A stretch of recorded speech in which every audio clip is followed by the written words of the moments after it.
welcome FlipoClock fans. We have sort of an open mic right now. And what I mean by that is this is a live recording over what I'm doing here. People are moving around the house, making noises, so apologize for that. But I really needed to get this out here. What you've got here, I've already loosened this, but this is a New Haven stylus time flip from 1936 to 1939. I always like to get a coin. I don't collect coins anymore, but I always like to get a coin from that time period. For example, for the Plato clocks, which came out in about 1904, I have a 1904 penny. And then for these clocks, I have kind of right in the middle of when they were out, a Buffalo nickel, 1937, and of course you know that's the year that Bugs Bunny smoking a cigarette was on that coin. So that's what we got going on there. But what's going on is there's a gentleman in Prague, Czechoslovakia, I think it is, who dropped his clock, broke his glass, and there's another guy who's a good guy, is going to work to help get this a replacement. So we're going to try to help by taking some measures. So this just comes off. It's mahogany and holly, white holly. This clock has been refinished, and it's in pretty good shape. Really clear numbers there. One of my favorite clocks. So the thing is, this is what they call the stylus, the New Haven stylus. There's a Perseus version, and this is the Perseus. And it's exactly the same mechanism here. So this one looks like it floats in that cradle. This one's more complete, but they're both the same. So essentially, this one's floating too. So either one of these are interchangeable. This one's hard to find. Both of them, they're so old, this is a replacement plug. I tried to get something that looked period because they used silk on these cords, and that has long since deteriorated.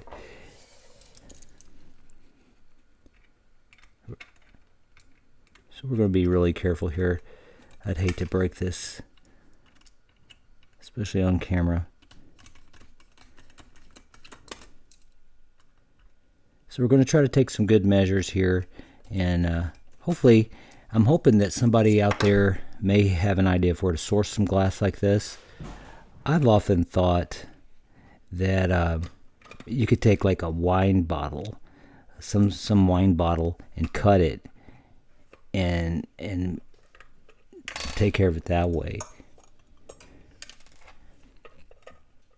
There are companies, I think it's U.S. Plastics, that make tubing. I've bought from them before, and as you probably know, there's a clock from the 60s. A lot of people think it's from this era because it looks like that. The Howard Miller flip clock that uses plexiglass.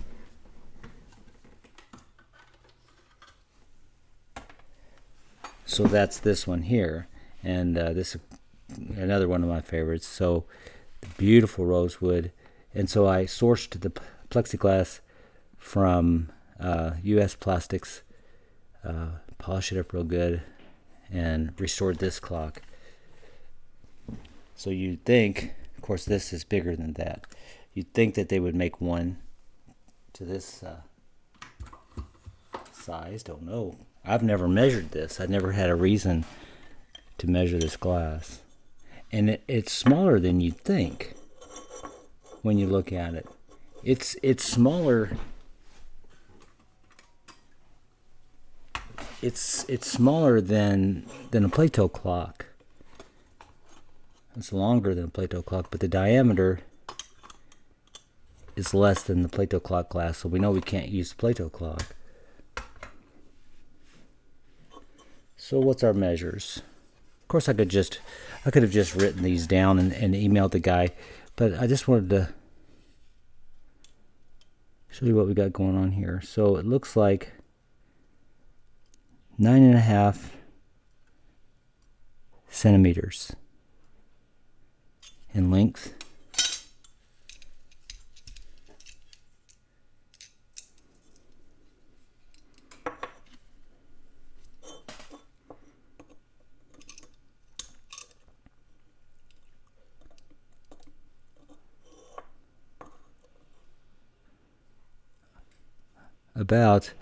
About 2 millimeters thickness. 1.87. So the internal diameter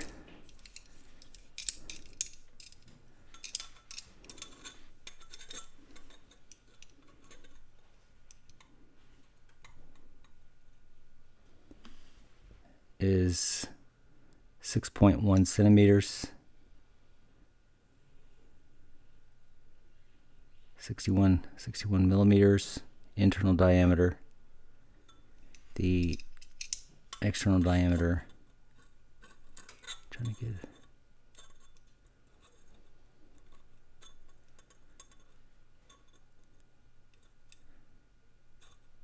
about 65 millimeters external diameter. Yeah, about 65 millimeters external diameter.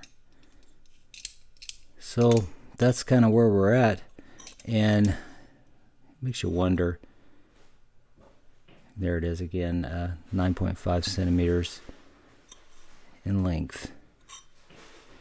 So it makes you wonder if there could be something close to that. So I was hoping you guys out there might be able to help check that out. So that's what I wanted to do. Looks like I wanted to show off a bunch of clocks, but seriously, that's what I wanted to do. Anyway, thanks for taking the time.